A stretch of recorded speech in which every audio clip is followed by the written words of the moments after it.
మిత్రులారా అందరికీ నమస్కారం. చాలా రోజుల తర్వాత మా హుజూరాబాద్ జర్నలిస్టులతో మళ్ళీ మాట్లాడే అవకాశం రావడం నాకు కూడా చాలా సంతోషంగా ఉంది. మా తమ్ముడు కౌశిక్ రెడ్డి గారి అవకాశం కల్పించినందుకు కౌశిక్ గారికి ధన్యవాదాలు. సో ముఖ్యంగా రాష్ట్రంలో ఏం జరుగుతుందో మీరందరూ కూడా చూస్తూ ఉన్నారు. మన రాష్ట్ర ముఖ్యమంత్రికి జనరల్గా డాక్టరేట్లు పిహెచ్డీలు ఇస్తుంటారు. ఎవరైతే అద్భుతంగా రీసెర్చ్ చేసి బాగా పనిచేస్తే గౌరవ డాక్టరేట్లు ఇస్తుంటారు, బాగా చదివితే పిహెచ్డీలు ఇస్తారు. ఈ అబద్దాలు ఆడడంలో రాష్ట్ర ముఖ్యమంత్రి రేవంత్ రెడ్డికి డబుల్ పిహెచ్డీ ఇవ్వచ్చు, డాక్టరేట్ ఇవ్వచ్చు. అంటే అబద్దాలను కూడా పట్టపగలు నిర్భయంగా మాట్లాడుతుంటాడు ఆయన, గోబల్స్ ప్రచారం చేస్తుంటాడు. సరే, ఒకసారి ఒకరిని మోసం చేయొచ్చు కానీ ఎప్పుడూ అందరినీ మోసం చేయలేవు అనే విషయాన్ని ఆయన గుర్తుపెట్టుకోవాలి. కర్ణాటకలో 5 గ్యారంటీలని, తెలంగాణలో 6 గ్యారంటీలని ప్రజలను మభ్యపెట్టారు. 100 రోజుల్లో అమలు చేస్తామని బాండ్ పేపర్ల మీద ఇచ్చి ప్రజల్ని మోసం చేశారు. అదే మోసాన్ని మహారాష్ట్రలో చేయాలనుకున్నారు. మహారాష్ట్రకు పోయి అక్కడ కూడా 5 గ్యారంటీలు అని చెప్పారు. కానీ మహారాష్ట్రకు తెలంగాణకు బాగా అవినాభావ సంబంధం ఉంటుంది. మన బార్డర్ దాదాపు 1000 కిలోమీటర్ల బార్డర్, తెలంగాణకు మహారాష్ట్రకు 1000 కిలోమీటర్ల బార్డర్ ఉంటుంది ఆల్మోస్ట్. అంతేకాకుండా చాలా మంది తెలంగాణ ప్రజలు మహారాష్ట్రలో ఉంటారు, మహారాష్ట్ర ప్రజలు తెలంగాణలో ఉంటారు. వెనకట కూడా హైదరాబాద్ మహారాష్ట్ర అని, హైదరాబాద్ రాష్ట్రంలో భాగంగా ఉండే మహారాష్ట్ర కూడా ఉంటుంది. అందువల్ల అక్కడ చాలా మోసం చేసే ప్రయత్నం చేసిండ్రు. ఏమని? మహిళలకు 3000 ఇస్తామని, రైతులకు రుణమాఫీ చేస్తామని, ఇలా అనేక రకమైన హామీలు మహారాష్ట్రలో ఇచ్చారు. ఇంకా మన మంత్రి గారు, మన మంత్రులు, మన ముఖ్యమంత్రి కూడా పోయి ఆడ ప్రచారం చేసిండ్రు. వీళ్ళని చూడగానే తెలంగాణలో ఎగబెట్టిన యాదికి వచ్చినాయి మహారాష్ట్ర ప్రజలకు. తెలంగాణలో రుణమాఫీ కాలేదు, ఈడొచ్చి అబద్దాలు చెప్తున్నారు, మమ్మల్ని కూడా మోసం చేస్తారు. తెలంగాణలో మహిళలకు 2500 ఇస్తామని మోసం చేసిండ్రు, వీళ్ళు ఇక్కడ 3000 ఇస్తామని మోసం చేస్తుందని ఈ రేవంత్ రెడ్డో, ఉత్తమ్ కుమార్ రెడ్డో, కోమటిరెడ్డి గారో వీళ్ళందరూ ఆడ ప్రచారానికి పోయింది. వీళ్ళు మేమంతా తెలంగాణలో ఎగబెట్టినాం, తెలంగాణలో మోసం చేసినాం, మీకు కూడా చేస్తామని చెప్పనీకి పోయింది వీళ్ళు. మహారాష్ట్ర ప్రజలు ఈ 6 గ్యారంటీల మోసాల్ని గ్రహించింది కనుకనే కాంగ్రెస్ పార్టీకి గుణపాఠం చెప్పిండ్రు. అయిందా రుణమాఫీ? 101 దేవుళ్ల మీద ఒట్టుబెట్టి రుణమాఫీ విషయంలో రైతుల్ని మోసం చేసిన వ్యక్తి మన రాష్ట్ర ముఖ్యమంత్రి రేవంత్ రెడ్డి గారు. ఇంకా తెలంగాణలో మోసం చేసింది జాలదు, మహారాష్ట్ర ప్రజల్ని కూడా మోసం చేస్తామని ఆడ ప్రచారం చేయబోయింది. వాళ్ళు అన్ని గ్రహించిండ్రు. ఇక్కడ మహిళలకు 2500 రాలేదు, వృద్ధులకు 4000 పెన్షన్ రాలేదు, రైతు భరోసా 1500 రాలేదు, రుణమాఫీ జరగలేదు, బోనస్ బోగస్ అయిపోయింది, తులం బంగారం అందలేదు. అన్ని విషయాలు అర్థమైనాయి కనుకనే మహారాష్ట్రలో కాంగ్రెస్ పార్టీ గుణపాఠం చెప్పింది. సో ఇప్పటికైనా రేవంత్ రెడ్డి గారు, కాంగ్రెస్ నాయకులు కళ్ళు తెరువుండ్రి, బుద్ధి తెచ్చుకొని మీరు 100 రోజుల్లో అమలు చేస్తామన్న 6 గ్యారంటీలు వెంటనే అమలు చేయాలని చెప్పి బీఆర్ఎస్ పార్టీ డిమాండ్ చేస్తుంది. ఎందుకంటే మీరు మోసం చేసిండ్రు, బాండ్ పేపర్ల మీద రాసిచ్చి మోసం చేసిండ్రు, దేవుళ్ల మీద ఒట్లు పెట్టి మోసం చేసిండ్రు. సో కర్ణాటక ఓటమి తర్వాతనైనా మోసాలు మానండి, ప్రజలకిచ్చిన హామీలు అమలు చేయమని బీఆర్ఎస్ పార్టీ డిమాండ్ చేస్తా ఉంది. మీ 7వ గ్యారంటీ ప్రజాస్వామ్యం అసలు లేదు. ఈ రాష్ట్రంలో ప్రజాస్వామ్యం ఖూనీ అయిపోయింది. లగిచర్లకు కనీసం మహిళా సంఘాలు, నిజ నిర్ధారణ సంఘాలు, లోకల్ ఎంపీ, బీఆర్ఎస్ నాయకులు, ప్రతిపక్ష నాయకుడు మధుసూదనాచారి గారు పోతే కూడా పోకుండా మీరు ఆపుతా ఉన్నారు. అంటే ప్రజాస్వామ్యం లేకుండా అయిపోయింది రాష్ట్రంలో. అంతేందుకు, మన హుజూరాబాద్ లో కేసీఆర్ గారు దళిత బంధు పథకం లాంచ్ చేశారు. మనము 18,500 కుటుంబాలకు దళిత బంధు ఇచ్చారు కేసీఆర్ గారు. అందులో కొంతమందికి సెకండ్ ఇన్స్టాల్మెంట్ రావాలి. డబ్బు కూడా విడుదలైంది, కలెక్టర్ దగ్గర డబ్బులు ఉంది, అకౌంట్లో ఉన్నాయి డబ్బులు. అవి వాడుకోవడానికి అవకాశం ఏమంటే దళితులని చూడకుండా లాఠీ చార్జ్ చేయడం, దళిత మహిళల మీద కూడా కేసు పెట్టడం, మా ఎమ్మెల్యే కౌశిక్ రెడ్డి గారి మీద దాడి చేసి ఆయనను ప్రాణాపాయం, ఆల్మోస్ట్ అసలు ఏమైనా జరిగిందా అన్నంత ఆందోళన కలిగింది మాకు. సో అంత ఆ రకమైనటువంటి అరాచకాలకు పాల్పడతా ఉన్నారు. కొత్త పథకాలు దేవుడెరుగు. ఆల్రెడీ కేసీఆర్ గారు ఇచ్చిన దళిత బంధు, వాళ్ళ అకౌంట్లలో పడ్డ డబ్బులు, విడుదలైన డబ్బులు వాడుకోవడానికి కూడా అనుమతి ఇవ్వకుండా మేమేమో దళిత పక్షపాత పార్టీ అంటారు. ఇదేనా? నేను అడుగుతున్న బట్టి విక్రమార్క గారిని, మీరు ఆర్థిక మంత్రిగా ఉప ముఖ్యమంత్రిగా ఉన్నటువంటి మీరు దళితులకు చేసే మేలు ఇదేనా నేను అడుగుతా ఉన్నా. మీ నియోజకవర్గం మధురలో కూడా ఒక మండలానికి పూర్తిగా ఇచ్చారు, చింతకాని మండలానికి. నేను మొన్న చింతకాని మండలం పోతే అక్కడ కూడా కొన్ని పెండింగ్ లో ఉన్నాయి సార్, పడ్డ డబ్బులు మమ్మల్ని వాడుకొని ఇస్తలేరంటున్నారు. అది చింతకానైనా, అది జమ్మికుంట అయినా, హుజురాబాద్ అయినా, రాష్ట్రంలో ఎక్కడైనా సరే ఆల్రెడీ విడుదలైన దళిత బంధు పథకాల్ని వెంటనే ఆ దళిత కుటుంబాలకు అందజేయాలి, వారికి అన్యాయం చేయొద్దని చెప్పి కూడా బీఆర్ఎస్ పార్టీ పక్షాన మేము డిమాండ్ చేస్తా ఉన్నాం. ఇంకా ముఖ్యమంత్రి గారు నిన్న మీరు చూశారు, ఆయన నియోజకవర్గం లగిచెర్లలో అది ఫార్మాసిటీ కాదు, అది ఇండస్ట్రియల్ ఎస్టేట్ అని మాట మార్చిండు. అబద్ధమాడడానికి సిగ్గుండాలి. నువ్వు ఇచ్చిన గెజిట్ నోటిఫికేషన్లో ఏముంది? జూలై 2024 19 జూలై 2024 నాడు లగిచెర్ల ప్రాంతంలో ఫార్మాసిటీ ఏర్పాటు చేస్తూ నీ ప్రభుత్వం గెజిట్ ఇచ్చింది.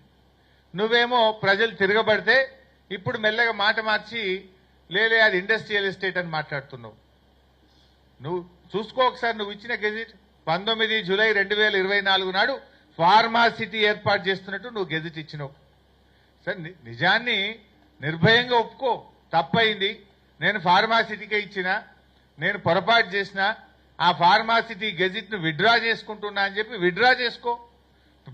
తప్పును బహిరంగంగా ఒప్పుకుంటే ప్రజలు క్షమిస్తారు, బుకాయిస్తే ప్రజలు క్షమించరు. నువ్వు బుకాయించే ప్రయత్నం చేస్తున్నావు. 19 జూలై 2024 నాడు ఫార్మాసిటీ ఏర్పాటు చేస్తూ నువ్వు గెజిట్ నోటిఫికేషన్ ఇచ్చినావు. దాన్ని రద్దు చేయి, ఫస్ట్ దాన్ని విత్డ్రా చేసుకో.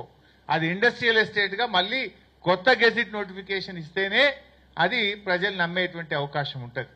అయినా అక్కడ ప్రజలు ఏమంటున్నారు? అసలు నీ నియోజకవర్గంలో నిన్ను ఓటేసి గెలిపించిన ప్రజలతో మాట్లాడడానికి నీకు ఎందుకు అంత భయం?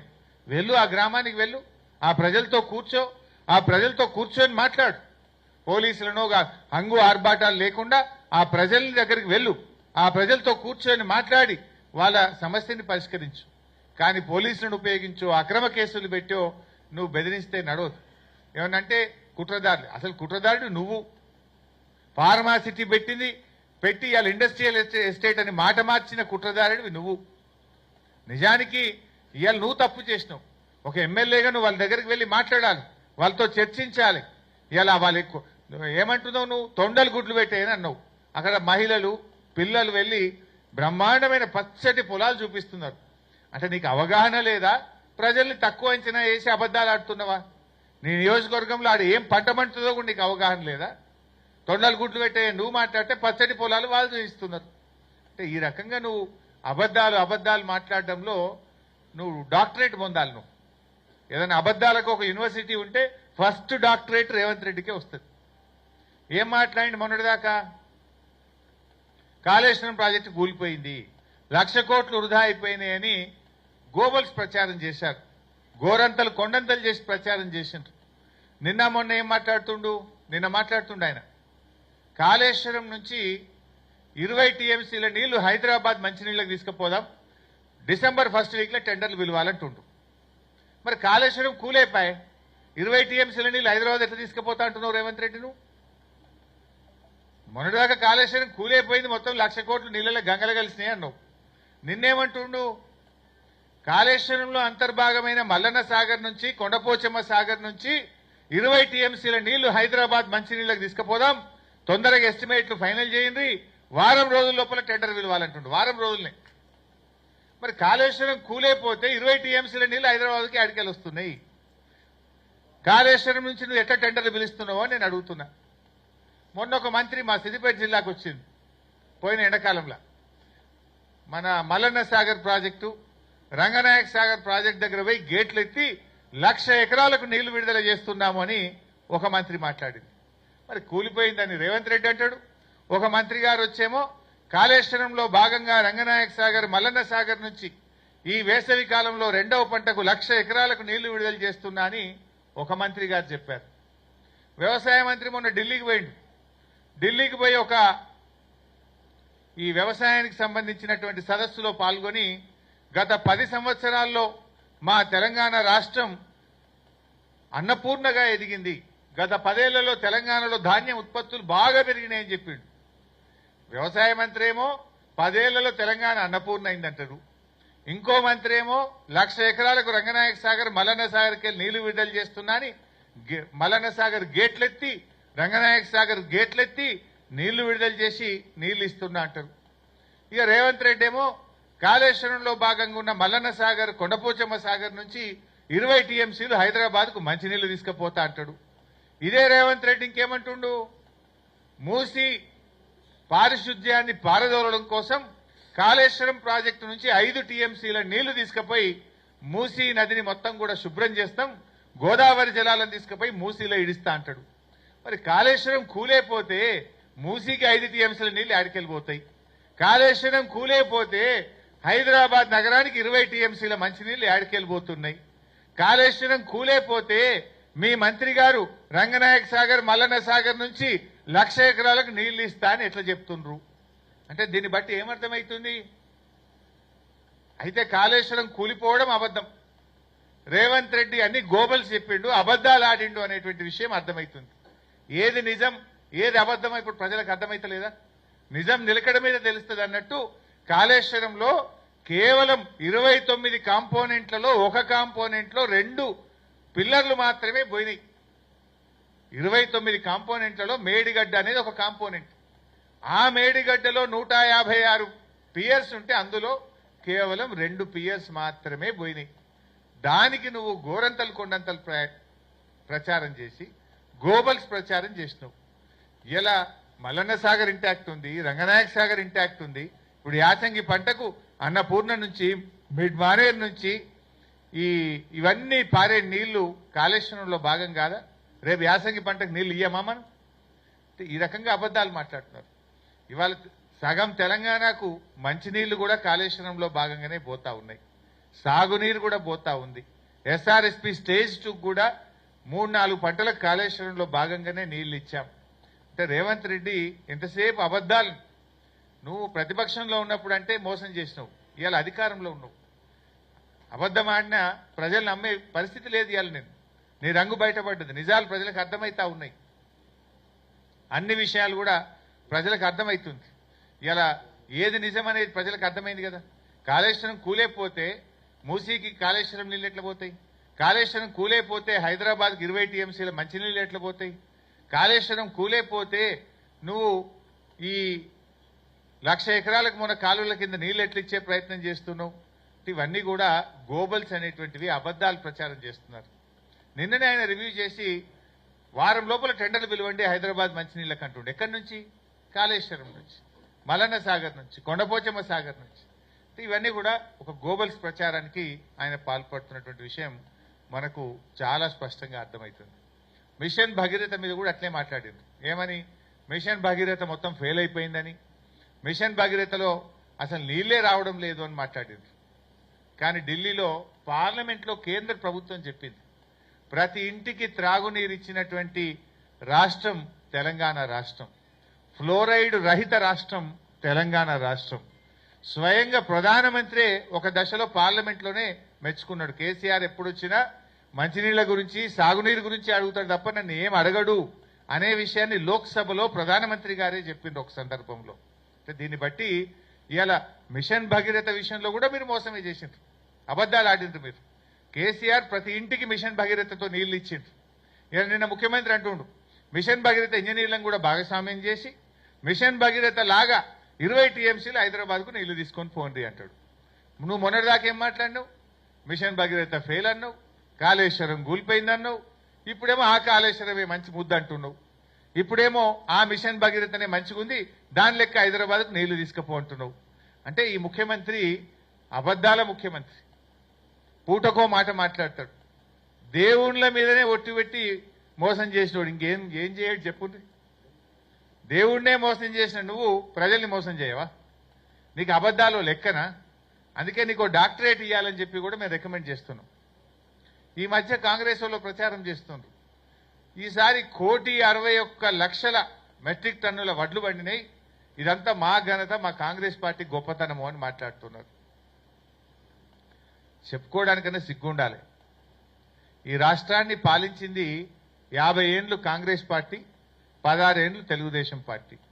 ఈ రేవంత్ రెడ్డి అంటే ఆయన ఇప్పుడున్నది కాంగ్రెస్, నిన్నటిదాకా ఉన్నది తెలుగుదేశం, గా రెండు పార్టీలే కదా. 50 ఏండ్లు ఆ పార్టీ, 16 ఏండ్లు ఈ పార్టీ ఉంటే 2014లో బీఆర్ఎస్ ప్రభుత్వం అధికారంలోకి వచ్చినాడు ఈ రాష్ట్రంలో పండిన వడ్లు 30 లక్షల మెట్రిక్ టన్నులు, కేవలం 30 లక్షల మెట్రిక్ టన్నులు. కేసీఆర్ దిగిపోయేనాడు పండిన ఎంత?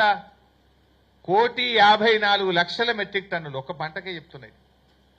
30 లక్షలు ఎక్కడ, 1,54,00,000 ఎక్కడ? మరి 56 ఏండ్లు మీరు పాలిస్తే 30 లక్షల మెట్రిక్ టన్నుల వడ్లే ఎందుకు పండినాయి?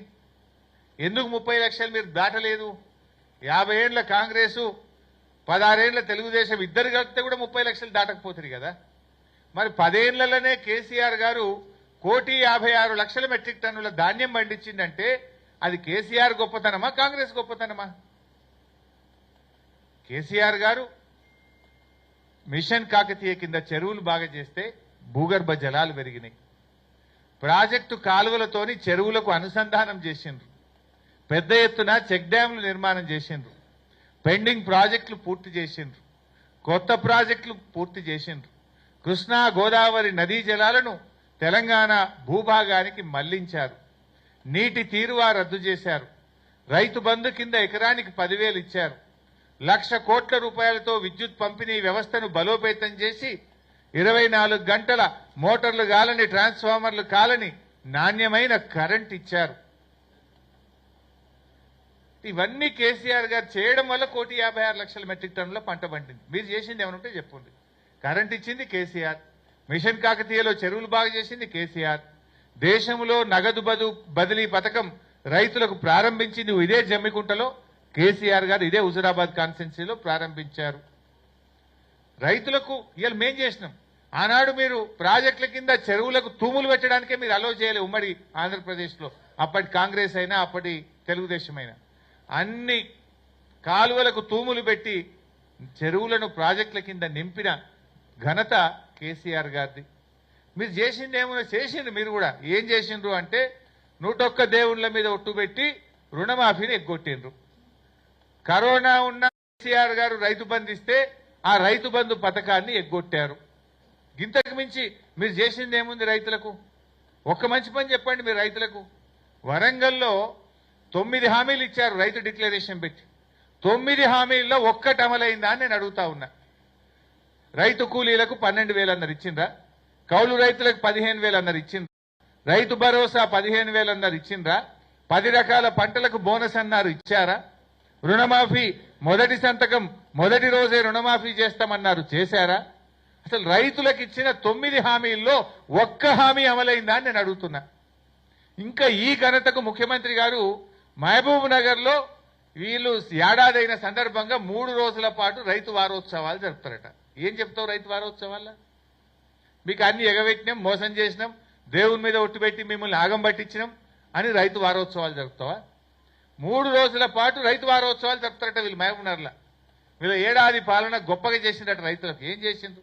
మార్కెట్లో పోతే వడ్లు కొనే దిక్కు లేదు, పత్తి కొనే దిక్కు లేదు. మొన్న నేను ఖమ్మం పోతే 6,500కి మించి ఏ ఒక్క రైతుకు కూడా వాళ్ళకి పత్తికి డబ్బులు రావడం లేదు. 7,520 మద్దతు ధర ఉంటే యావరేజ్ ఖమ్మం మార్కెట్లో పత్తి రైతులకు లభించింది కేవలం 6,500. అంటే క్వింటల్ పత్తి మీద ప్రతి రైతు 1,000 రూపాయలు నష్టపోయిండు. నువ్వు చెప్పిందేమో 500 బోనస్, జరిగిందేమో 1,000 రూపాయలు తుట్టి. అంటే 1,500 రూపాయలు ఓ క్వింటల్ మీద పత్తి రైతులకు నువ్వు మోసం చేసినావు. వరి ధాన్యం 1,600కి 1,700కి అమ్ముకుంటున్నారు, 1,800కి అమ్ముకున్నారు బయట. సన్నాలకు బోనస్ అన్నావు, సన్నాలన్నీ కూడా ఎక్కడ కూడా బోనస్ వస్తున్న పరిస్థితి లేదు. నువ్వు చెప్పింది 46 లక్షల మెట్రిక్ టన్నుల సన్నాలు కొంటామన్నావు. 46 కాదు కదా, 4 లక్షలు దాటలే ఇప్పటికి. అంత కలిపితే 10,20 లక్షలు కూడా దాటేట్లేదు. అంటే అన్ని విషయాల్లో రైతుల్ని మోసం చేసిండ్రు. అందుకే ఇలా మహారాష్ట్రలో కూడా వీళ్ళ మోసాలను గమనించిండ్రు. వీళ్ళ రైతు భరోసా బోగస్ అయిపోయింది, మహిళలకు 3,000 బోగస్ అయిపోయింది, రుణమాఫీ కాలేదు, పింఛన్ 4,000 రాలేదు. కనుకనే ఈరోజు మహారాష్ట్రలో మీకు ఘోరమైనటువంటి ఓటమి.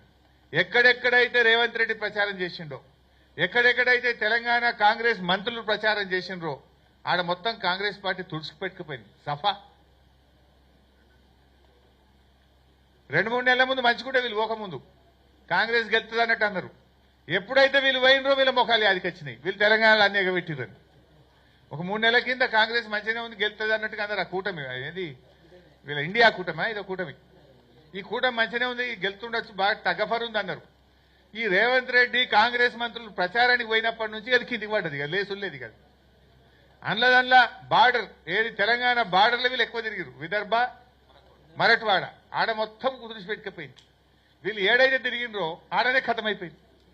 అంటే ఏది బిడ్డ మీరు తెలంగాణలో మోసం చేసింది చాలదని ఇంకా మమ్మల్ని మోసం చేసేందుకు వచ్చిండ్రా అని ఆ ప్రజలు తెలివికి వచ్చిండ్రు, మంచిగా బుద్ధి చెప్పారు మీకు. ఇప్పుడు నేను చెప్పదలుచుకుంది ఏంటంటే ఫైనల్ గా మహారాష్ట్ర ఓటమితోనైనా కళ్ళు తెరుగుండ్రి.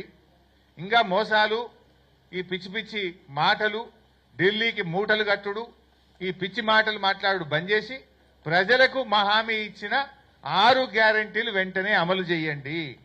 100 రోజులు కాదు 350 రోజులు దాటింది. ఇప్పటికైనా ఇంకా మాయ మాటలు, బోగస్ మాటలు బంద్ పెట్టుండి 6 గ్యారెంటీలు వెంటనే అవ్వాతాతలకు 4,000 పింఛన్ పాత బకాయిలతో ఇయ్యాలి. చంద్రబాబు నాయుడు ఇయ్యాలి. ఇప్పుడు రాగానే పాత 3 నెలలు కలిపి మంచిగా 12,000 ఇచ్చిండు ఒకటేసారి. నువ్వు కూడా ఇప్పుడు నువ్వు కూడా 4,000 కాడికి 11 నెలలు దాటి 12 నెలలు వచ్చింది. అంటే ఒక్కొక్క మహిళకు 24,000 రూపాయలు మన వృద్ధులకు బాకీ పడ్డావు, మహిళలకు 26,000 బాకీ పడ్డావు. అవన్నీ కూడా మహాలక్ష్మి కానీ వృద్ధులది కానీ ఇవన్నీ కూడా బకాయిలతో సహా చెల్లించాలని చెప్పి మేము కాంగ్రెస్ పార్టీని డిమాండ్ చేస్తున్నాం. ముఖ్యంగా జమ్మికుంటకు సంబంధించి కూడా ఈ మొన్న జరిగిన అక్రమ అరెస్టులు కానీ అక్రమ కేసులను తీవ్రంగా ఖండిస్తా ఉన్నాం. తక్షణమే బట్టి విక్రమార్క గారు చొరవ చూపి దళిత బంధు డబ్బులు ఏవైతే అకౌంట్లు ఫ్రీజ్ చేసిండ్రో వాటిని ఓపెన్ చేసి ఆయా దళిత కుటుంబాలు బాగుపడే విధంగా చర్య తీసుకోవాలని చెప్పి బీఆర్ఎస్ పార్టీ డిమాండ్ చేస్తుంది. 9వ తారీఖు నుంచి అసెంబ్లీ ఉందంటున్నారు. తప్పకుండా మొన్న జరిగిన సంఘటన మీద రాష్ట్ర వ్యాప్తంగా దళిత కుటుంబాలకు రావాల్సినటువంటి ఆ డబ్బుల మీద బీఆర్ఎస్ పార్టీ ఆ దళితుల పక్షాన అసెంబ్లీలో కూడా పోరాడుతుంది. Thank you.